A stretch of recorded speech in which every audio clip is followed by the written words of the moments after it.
હવે આગળ દેખો દાખલા નંબર 2 નીચેના પૈકી પ્રત્યેક સમીકરણના 4 ઉકેલ મેળવો। એટલે અહીં પણ ઉદાહરણોની જેમ આપણે અહીં સમીકરણના ઉકેલ મેળવવાના છે। તો એનામાં પહેલું છે 2x + y = 7। તો અહીં દેખો હવે આપણે 2x + y = 7 છે તો આપણે y ને સૂત્ર કરતા બનાવીએ, કારણ કે y સાથે કોઈ સંખ્યા ગુણાયેલી નથી એટલે આપણે સરળ રહેશે। x ને બનાવશો તોય ચાલશે પણ આપણે y ને બનાવીએ છીએ। y બરાબર 7, 2x આમ જશે એટલે 7 - 2x। હવે આપણે એનામાં x ની અલગ અલગ કિંમતો મૂકીશું। તો પહેલી કિંમત મૂકીએ, ધારો કે x બરાબર 0 લેતા, બરાબર। x બરાબર 0 મૂકીએ તો y બરાબર 7 - 2 × 0। આ સમીકરણમાં કિંમત મૂકી તો 7 - 2 × 0 એટલે 7, 2 સાથે 0 નો ગુણાકાર કરીએ તો શું આવે? 0। એટલે 7 - 0 એટલે શું આવશે જવાબ? 7 આવશે। એટલે આપણે y કેટલા મળ્યા? y બરાબર 7। y બરાબર 7 ક્યારે મળે છે? જ્યારે x બરાબર 0 લઈએ ત્યારે। તો અહીં લખીએ, તેથી xy બરાબર x કેટલા મળ્યા? 0 અને y કેટલા મળ્યા? 7। આ એક ઉકેલ મળ્યો। ત્યારબાદ દેખો આગળ એનામાં બીજો ઉકેલ મેળવીએ। તો હવે x બરાબર આગળ શું લઈશું? ધારો કે x બરાબર 1 લેતા, તો y બરાબર 7 - 2 કૌંસમાં x ની જગ્યાએ શું મૂકી દીધું? 1। તો શું આવશે? 7 - 2 × 2 એટલે 7 - 2 તો કેટલા આવશે? y બરાબર 5। તો તેથી લખીએ અહીંયા xy બરાબર x બરાબર કેટલા છે? 1, ત્યારે y બરાબર કેટલા મળ્યા? 5। આ આપણે બીજો ઉકેલ મળ્યો। ત્યારબાદ આગળ આપણે 4 ઉકેલ શોધવાના છે। આગળ ત્રીજો ઉકેલ લઈએ તો એનામાં હવે x બરાબર શું લઈશું? 1 લીધા પછી હવે x બરાબર 2 લેતા, બરાબર। કોઈ પણ કિંમત લઈ શકીએ છીએ। તો એનામાં y બરાબર 7 - 2 × 2, તો y બરાબર 7 - 2 × 4। તો 7 માંથી 4 જાય તો કેટલા આવે? 3। એટલે y બરાબર કેટલા આવે? 3। તો અહીં તેથી લખીએ xy બરાબર x બરાબર કેટલા લીધા? 2, તો y બરાબર કેટલા આવે? 3। આગળ ચોથો ઉકેલ મેળવીએ। હવે x બરાબર કેટલા લઈશું? 3 લેતા y બરાબર 7 - 2 કૌંસમાં 3, તો y બરાબર 7 - 3 × 2 = 6, તો y બરાબર કેટલા આવશે? 1। આ આપણો ચોથો ઉકેલ મેળવ્યો। આપણે અહીં 4 જ ઉકેલ કીધા છે એટલે આપણે અહીં 4 ઉકેલ શોધીશું। 4 કરતાં વધારે પણ ઉકેલ કરી શકીએ, મેળવી શકીએ, બરાબર। એ પછી x બરાબર 3, પછી 4 લો, 5 લો, 6 લો, 7 લો, 8 લો, એવી રીતે તમે જેટલા x બરાબર જેટલી સંખ્યા લેતા જશો એમ ઉકેલ તમને મળતા જશે। તો તેથી લખીશું, આપેલ સમીકરણના માંગેલ ઉકેલ, જે ઉકેલ આપણે શોધ્યા એ અહીં લખી દઈશું। 0, 7, 1, 5, 2, 3 અને છેલ્લું કયું ઉકેલ શોધ્યું એ લખી દઈએ। xy બરાબર 3, 1 અને છેલ્લો ઉકેલ મળ્યો 3, 1, બરાબર। આ આપણે શું મળ્યા? ઉકેલ મળે છે। 4 ઉકેલ મળી ગયા। આગળ હવે દાખલા નંબર 2 માં પહેલો કર્યો, હવે બીજો દેખો। πx + y બરાબર 9, બરાબર। આ જે સમીકરણ છે એના પણ 4 ઉકેલ આપણે મેળવવાના છે। તો કેવી રીતે મેળવીશું? તો હવે આપણે અહીંયા શું કરીશું? πx છે, બરાબર, એટલે એને નથી સૂત્ર કરતા બનાવતા, આપણે y ને સૂત્ર કરતા બનાવીશું, એટલે આપણે એની ગણતરી કરવાની સરળ રહેશે। જો આપણે x ને સૂત્ર કરતા બનાવીશું તો આ પાઈ છે અહીં છેદમાં જશે, એના કરતાં આપણે y ને સૂત્ર કરતા બનાવીએ એટલે છેદમાં કોઈ સંખ્યા આવે નહીં। તો તેથી y બરાબર 9, πx આમ જશે એટલે -πx, બરાબર। હવે આપણે અહીંયા x ની અલગ અલગ કિંમતો મૂકીએ, આગળ કર્યું હતું એમ જ। તો ધારો કે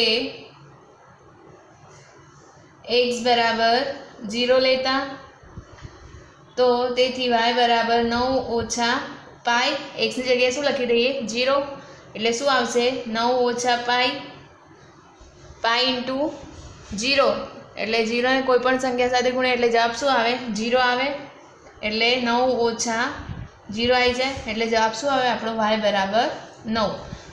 ક્યારે આવે જ્યારે આપણે x અને બરાબર શું મૂકીશું 0 મૂકીએ ત્યારે y બરાબર શું આવે છે 9. ત્યારબાદ બીજો ઉકેલ, તો હવે x બરાબર શું લઈશું 1 લેતા, તો y બરાબર 9 ઓછા પાઈ એક્સની જગ્યાએ શું લખી દઈશું 1, એટલે શું મળશે 9 ઓછા પાઈ ને એક સાથે ગુણ્યા જવાબ શું આવે પાઈ, એટલે બીજો ઉકેલ શું મળ્યો 9 ઓછા પાઈ y બરાબર, તો અહીં લખીએ xy બરાબર x બરાબર શું લીધું 1, ત્યારે y બરાબર શું મળે છે 9 ઓછા પાઈ. આ આપણો થયો બીજો ઉકેલ. ત્યારબાદ આગળ ત્રીજો ઉકેલ મેળવીએ, ત્યારે હવે x બરાબર શું લઈશું, આગળ સળંગ જવા દઈએ, 1 પછી 2 લઈએ, x બરાબર 2 લેતા સમીકરણમાં કિંમત મૂકીએ, y બરાબર 9 ઓછા પાઈ ને xની કિંમત કેટલી લીધી છે અહીંયા 2, તો 9 ઓછા પાઈ ને 2 સાથે ગુણે એટલે જવાબ શું આવે 2 પાઈ, એટલે y બરાબર શું મળ્યો 9 ઓછા 2 પાઈ. તો અહીં લખીએ xy બરાબર x બરાબર કેટલા લીધા અહીંયા 2, તો y બરાબર કેટલા મળે છે 9 ઓછા 2 પાઈ. આ આપણો શું થયો ત્રીજો ઉકેલ. ત્યારબાદ આગળ હજી ચોથો ઉકેલ શોધવાનો છે, તો એનામાં x બરાબર શું લઈશું 3, તો x બરાબર 3 લેતા yના સમીકરણમાં કિંમત મૂકીએ, y બરાબર 9 ઓછા પાઈ અને x બરાબર શું લઈશું 3, એટલે શું આવશે જવાબ 9 ઓછા 3 પાઈ. પાઈ તો એમના એમ જ રહેશે બરાબર, એટલે y બરાબર શું આવ્યું 9 ઓછા 3 પાઈ. તો અહીં લખીએ xy બરાબર 3 અને 9 ઓછા 3 પાઈ. આ 4 ઉકેલ મળી ગયા. તો અહીં લખીએ તેથી અહીં આપેલ સમીકરણના માંગેલ ઉકેલ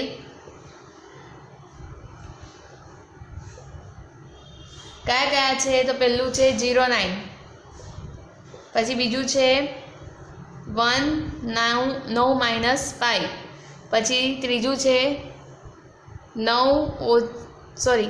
ત્રીજું છે 2 અને 9 ઓછા 2 પાઈ, અને ચોથું છે 3 9 ઓછા 3 પાઈ. બરાબર, 3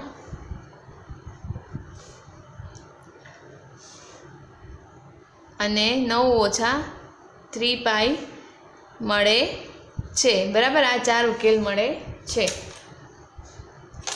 હવે આ દાખલામાં દાખલા નંબર 2માં પહેલો કરાયો, બીજો કરાયો. હવે જે ત્રીજો દાખલો જે છે એ ત્રીજો દાખલો છે, અહીં લખું છું ઉપર, આનામાં જ ત્રીજો દાખલો છે x બરાબર 4y. બરાબર, આ દાખલો તમારે હોમવર્કમાં કરવાનો છે. સેમ આ રીતે જ કરવાનો છે. બરાબર, એક્સને અહીં તો સૂત્ર કરતાં બનાવેલું આપેલું જ છે, એટલે x બરાબર 4y. અહીંયા હવે વાયની હવે તમે અહીંયા એક્સને સૂત્ર કરતાં બનાવેલું છે, એટલે હવે વાયની અલગ અલગ કિંમતો મૂકશો. પહેલાં 0 મૂકજો y બરાબર, તો એક્સની કિંમત મળશે, પછી 1 મૂકજો, 2 મૂકજો, 3 મૂકજો, એવી રીતે અલગ અલગ કિંમતો મૂકીને ઉકેલ શોધવાનો છે. એટલે કે આ જે ત્રીજો દાખલો છે આનામાં એ તમારે હોમવર્કમાં ઘરેથી કરવાનો છે.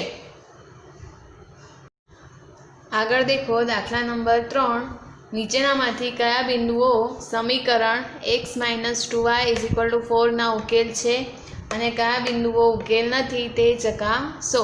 બરાબર, એટલે કે આપણી પાસે આ જે સમીકરણ આપેલું છે એ સમીકરણમાં આ જે બિંદુ આપેલા છે એ વારાફરતી મૂકીને દેખવાનું છે કે જો એના બરાબર બંને બાજુ સરખી થતી હોય, બરાબર ડાબી બાજુ બરાબર જમણી બાજુ થાય તો એ ઉકેલ છે, અને જો બંને બાજુ સરખી ના થાય તો તે ઉકેલ નથી. તો દેખો એનામાં પહેલું છે 0 અને 2. તો અહીં દેખો, હવે અહીંયા તમારે ખબર જ છે કે કૌંસમાં જ્યારે આ બે સંખ્યા આપેલી હોય ત્યારે જે પહેલી સંખ્યા હોય કઈ હોય એક્સની, અને આ જે બીજી સંખ્યા હોય વાયની. બરાબર, એટલું ખબર છે. એટલે અહીંયા x બરાબર કેટલા લેવાના છે 0 અને y બરાબર કેટલા લેવાના છે 2. તો અહીં લખીશું અહીં x બરાબર 0 અને y બરાબર 2 સમીકરણ, જે આ સમીકરણ આપેલું છે, આપેલ સમીકરણમાં હવે અહીં દેખો આપણે બંને x - 2y છે, તો આપણે ખાલી ડાબી બાજુ લઈશું. એ ડાબી બાજુમાં x અને y ની કિંમતો મૂકીને ચકાસીશું. જો x અને y ની કિંમત મૂકતા આપણે જવાબ 4 મળે, એટલે કે આ જવાબ મળે, તો એનો મતલબ શું થશે કે આ સમીકરણનો ઉકેલ છે. અને જો આ જવાબ ના મળે તો શું થાય કે સમીકરણનો ઉકેલ નથી. તો આપણે આ સમીકરણમાં શું લઈશું? ડાબી બાજુ લઈશું. તો આપેલ સમીકરણમાં ડાબી બાજુ મૂકતા, એટલે કે x અને y ની કિંમત, આ જે સમીકરણ આપ્યું છે એનામાં ડાબી બાજુ એટલે કે x - 2y માં મૂકતા. તો લખીએ અહીંયા ડાબી બાજુ બરાબર, જો ડાબી બાજુ બરાબર જમણી બાજુ આવે તો એ સમીકરણનો ઉકેલ કહેવાય, x - 2y. હવે અહીંયા x ની કિંમત કેટલી છે? 0 - 2, y ની કિંમત 2, તો 0 - 2 દુ 4, તો 0 - 4 એટલે કેટલા આવશે? -4. પરંતુ આપણે તો કેટલા લાવવાના છે? એકલા 4 લાવવાના છે. એટલે અહીં શું લખીશું? આ જે જવાબ આવ્યો ઇઝ નોટ ઇક્વલ ટુ 4, એટલે એનો મતલબ શું થાય? ઇઝ નોટ ઇક્વલ ટુ જમણી બાજુ, એટલે કે ડાબી બાજુ ડઝ નોટ ઇક્વલ ટુ જમણી બાજુ, એટલે કે આ બે બાજુઓ સરખી નથી. એનો મતલબ શું થશે? તેથી 0 અને 2 એ આપેલ સમીકરણનો ઉકેલ નથી. બરાબર? જો આ બંને બાજુ સરખી આવતી, એટલે કે અહીંયા આનો જવાબ, જો અહીંયા સમીકરણમાં જમણી બાજુ છે 4 એ જ આવતો, તો આપણે શું કે લખતા કે ડાબી બાજુ બરાબર જમણી બાજુ, ને આ જે બિંદુ છે એ આપેલ સમીકરણનો ઉકેલ છે. પરંતુ અહીંયા ડઝ નોટ ઇક્વલ ટુ આવ્યું, એનો મતલબ શું થશે કે આ જે 0 અને 2 છે એ આપેલ સમીકરણનો ઉકેલ નથી. બરાબર? સહેલું છે ને આવડે એવું જ છે.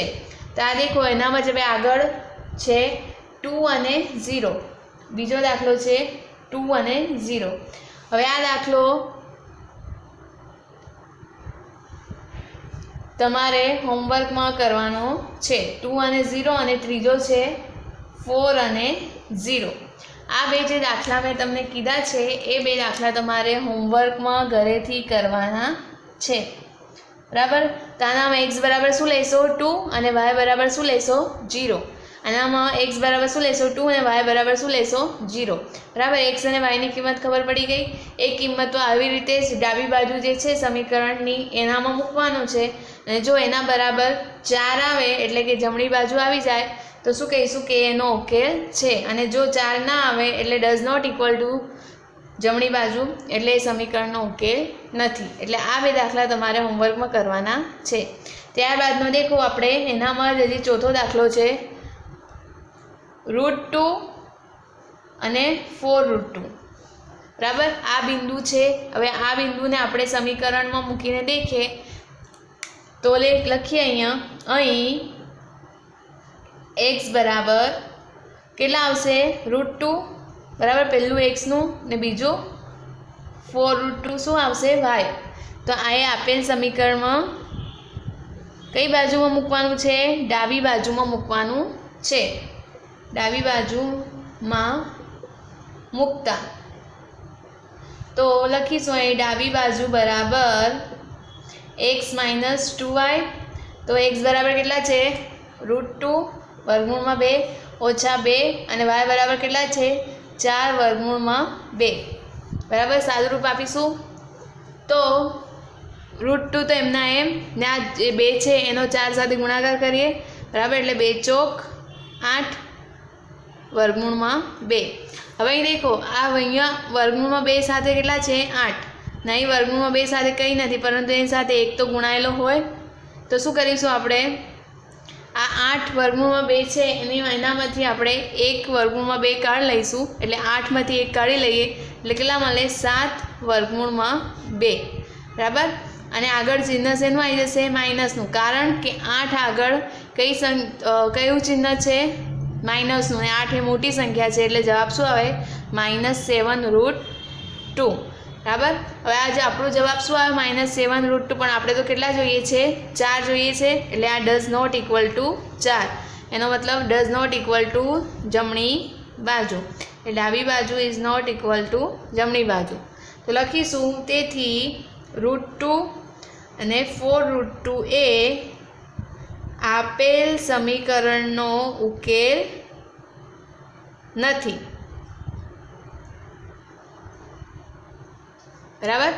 અહીં ખબર પડી ને, અહીંયા 4 દુ 8 કરે એટલે 8√2, પછી આ બંનેનો શું કરી દીધી બાદબાકી કરી દીધી, એટલે 8માંથી 1 જાય એટલે 7 આવી જાય, ને 8 મોટી સંખ્યા છે એની આગળ માઇનસનું ચિહ્ન છે એટલે -7√2, એટલે આ એનો ઉકેલ નથી।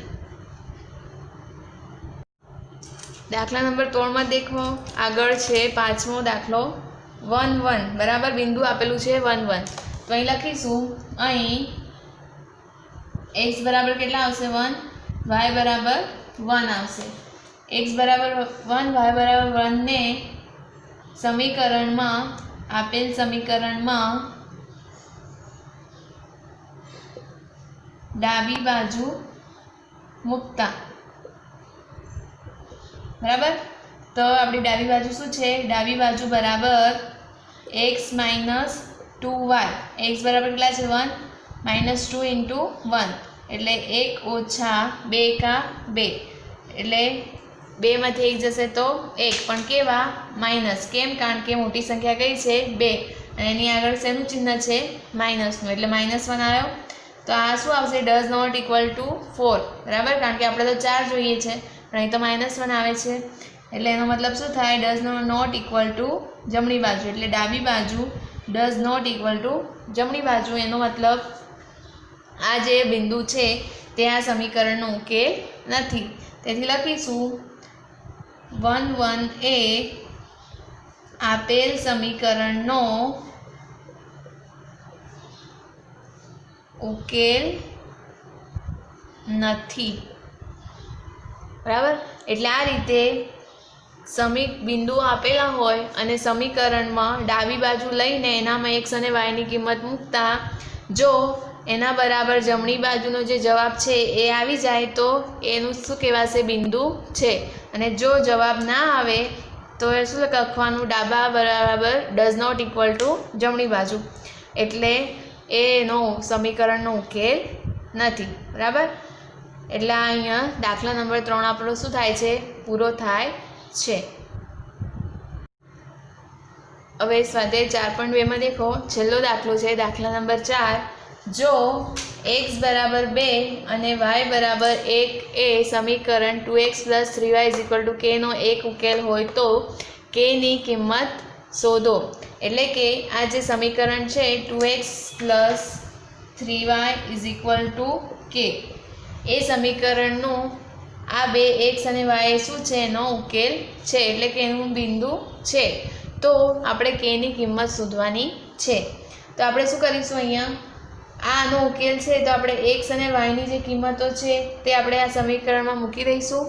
તો લખીશું અહીંયા x બરાબર 2 અને y બરાબર 1 એ આપેલ સમીકરણમાં મૂકતા, કેમ મૂક્યા, કારણ કે આપણે કીધું છે કે આ એનો ઉકેલ છે, બરાબર, ને આપણે એના પરથી જ k ની કિંમત શોધવાની છે, એટલે આપણે x અને y ની કિંમત આ સમીકરણમાં મૂકી દઈએ। તો 2x, તો x બરાબર 1 વત્તા 3, સોરી x બરાબર 2 વત્તા 3 × y બરાબર 1 k, 2 દુ 4 વત્તા 3 એકા 3 બરાબર k, તેથી લખતા જઈશું, બરાબર। તો હવે k ને આમ બાજુ લઈએ, 4 વત્તા 3 ને પેલી બાજુ લઈ જઈએ તો એ ચાલે, એ k બરાબર 4 વત્તા 3, તો k બરાબર શું મળશે 7, આ આપણો શું આવ્યો આન્સર। આપણે k ની કિંમત શોધવાની કીધી હતી તો આપણે k ની કિંમત મેળવી લીધી, k બરાબર 7। અહીંયા આપણે ડાબી બાજુ બરાબર જમણી બાજુ લેવાનું જરૂર નથી, કારણ કે અહીં તો આપણે ઉકેલ આપેલો જ છે ને આપણે એના પરથી k ની કિંમત શોધવાની કીધી હતી, એટલે આપણે x અને y ની કિંમત મૂકીને એનું સાદુરૂપ આપ્યું તો આપણે k બરાબર કેટલા મળ્યા, 7 મળ્યા। એટલે અહીં આપણો દાખલા નંબર 4 શું થાય છે, પૂરો થાય છે, અને સ્વાધ્યાય 4.2 પણ અહીંયા પૂરું થાય છે। નેક્સ્ટ ટોપિક આપણે નેક્સ્ટ વિડીયોમાં ભણીશું.